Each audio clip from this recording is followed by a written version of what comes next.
Hello friends, இன்றைக்கி நம்ம பார்க்க போகிற ரெசிபி வேர்ல்டு ஃபேமஸான செம்ம சூப்பரான கோகோனட் ரசம் எப்படி செய்யலான்னு பார்க்கலாம் வாங்க. நம்ம வெறும் சோத்துக்கு இந்த தேங்காய் பால் ரசமே போதும். இது கூட உருளைக்கிழங்கு பொருள் இல்லை சிப்ஸ் வச்சு சாப்பிட்டா போதும், ரொம்ப டேஸ்டியாக இருக்கும். அது மட்டும் இல்லை, இது சின்ன குழந்தைங்க பெரியவங்க வரைக்கும் எடுத்துக்கலாம். இதில் காரம் ரொம்பவே கம்மியாக இருக்கும். நம்ம ஊரில் இதுக்கு தேங்காய் பால் ரசத்துக்கு சொதியானம்னு சொல்லுவாங்க. இப்போ செய்ய ஸ்டார்ட் பண்ணிடலாம். இதுக்கு நான் ஒரு சின்ன குக்கர் எடுத்திருக்கேன். 2 டேபிள் ஸ்பூன் சிறுபருப்பு எடுத்திருக்கேன். இப்போ பருப்பை 2-3 தண்ணி கழுவி எடுத்துக்கோங்க. இப்போ பருப்பை நல்லா கழுவி எடுத்துகிட்டு வந்துட்டேன். இதுக்கு தேவையான பொருட்கள் சேர்த்துக்கலாம். இதுக்கு ஒரு 4-5 பல்லு பூண்டு எடுத்திருக்கேன்.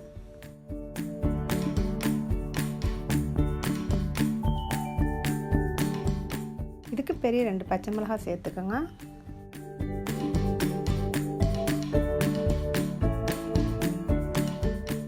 நான் இதுக்கு ஒரு பாதி வெங்காயம் எடுத்திருக்கேன். இந்த பாதி வெங்காயத்தை கட் பண்ணி இதில் சேர்த்துருக்கேன்.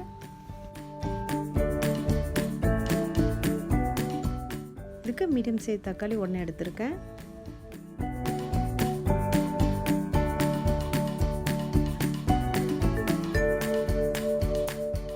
இதோட ஒரு டீஸ்பூன் ஜீரகம்,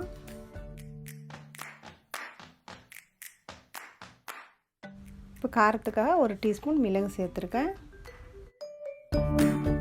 இப்போ இதுக்கு ஒரு கிளாஸ் தண்ணி சேர்த்து குக்கரில் நல்லா வேக வச்சிடலாம்.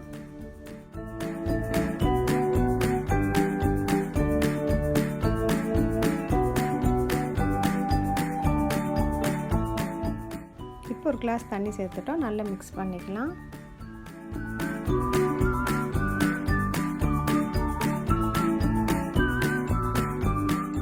இப்போ குக்கர் மூடி போட்டு மூடிக்கலாம். ஸ்டவ்வை நம்ம மீடியம் ஹீட்டில் வச்சுக்கோங்க.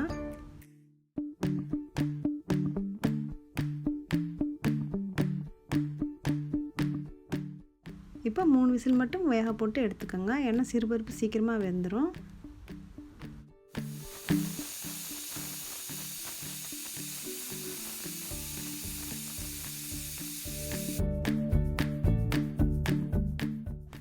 ஆவி அடங்கின அப்புறமா ஓப்பன் பண்ணி பாருங்கள்.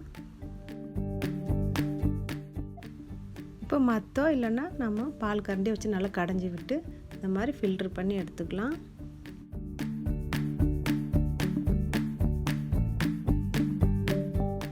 இன்னொரு ரவுண்டு ஒரு 1/2 கிளாஸ் தண்ணி ஊற்றி நல்லா கடைஞ்சி விட்டு இந்த மாதிரி ஃபில்ட்ரு பண்ணி எடுத்துக்கலாம். அப்போ எல்லா சாருமே நம்மளுக்கு கிடச்சிரும். நம்ம இந்த கோரை தூக்கி போட வேண்டாம். இது கூட நம்ம மண் கலந்து நம்ம செடிகளுக்கு போட்டோம்னா செடிக்கு நல்லா உரம் கிடைக்கும். அதனால நிறைய பூ பூக்கும், காய் காய்க்கும்.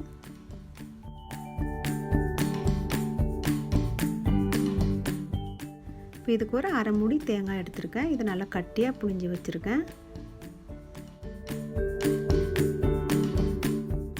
உங்களுக்கு தேங்காய் பால் எடுக்க நேரம் இல்லைன்னா நீங்கள் ரெடிமேட் தேங்காய் பால் கூட இதுக்கு 1/2 கப்பை எடுத்து யூஸ் பண்ணிக்கலாம். இது கூட 1/2 டீஸ்பூன் மஞ்சள்தூள். இதுக்கு நான் ஒரு டீஸ்பூன் உப்பு சேர்த்துருக்கேன். உங்களுக்கு தேவையான அளவுக்கு டேஸ்ட் பண்ணி உப்பு சேர்த்துக்கோங்க.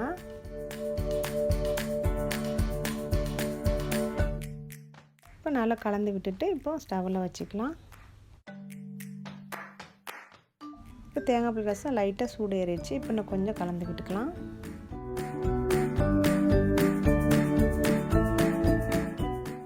இப்போ லைட்டாக பபிள்ஸ்லாம் வருது பாருங்கள், சுற்றி வர. இந்த மாதிரி இருக்கும்போது நம்ம ஸ்டவ் ஆஃப் பண்ணிக்கலாம்.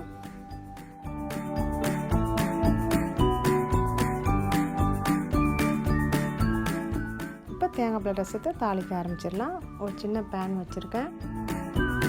ஸ்டவ்வை மீடியம் ஹீட்டில் வச்சுக்கோங்க. அப்போ தான் தாளிப்பு கருவாமல் இருக்கும்.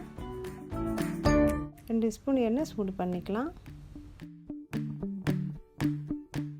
இப்போ எண்ணெய் நல்லா சூடாயிருச்சு பாருங்கள். இப்போ 1/2 டீஸ்பூன் கடுகு சேர்த்துக்கலாம்.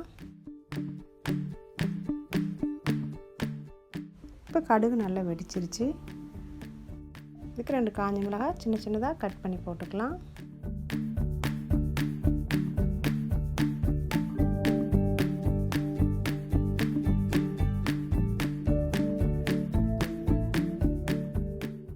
இதுக்கு ஒரு இனுக்கு கருவேப்பிலை எடுத்திருக்கேன்.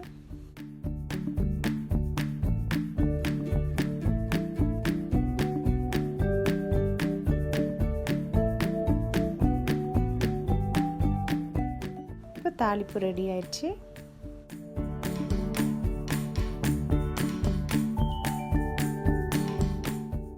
தாளிப்பை தேங்காய் பால் ரசத்தில் சேர்த்துடலாம்.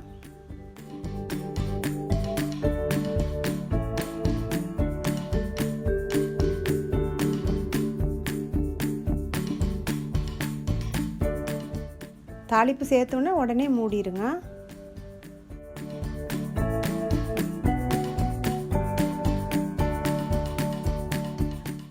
இது கொஞ்சம் லெமன் ஜூஸ் புழிஞ்சிக்கலாம்.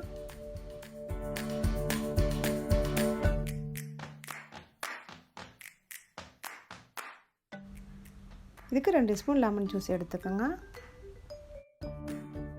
லெமன் ஜூஸ் சேர்த்துக்கலாம். லெமன் ஜூஸ் சேர்க்கறனால தேங்காய் பால் ரசம் 2 நாள் ஆனாலும் கெட்டு போகாது. நம்ம ஃப்ரிட்ஜில் ஸ்டோர் பண்ணி வச்சுக்கலாம். தேவை டைமுக்கு நம்ம ஹீட் பண்ணி சாப்பிட்டுக்கலாம். ரொம்பவே நல்லாயிருக்கும். கண்டிப்பாக நீங்கள் ட்ரை பண்ணி பாருங்கள். இப்போ இது கூட சிப்ஸு இல்லைனா உருளைக்கிழங்கு பொரியல் வச்சு சாப்பிட்டு பாருங்கள். ரொம்பவே டேஸ்ட்டாக இருக்கும் சாதம்.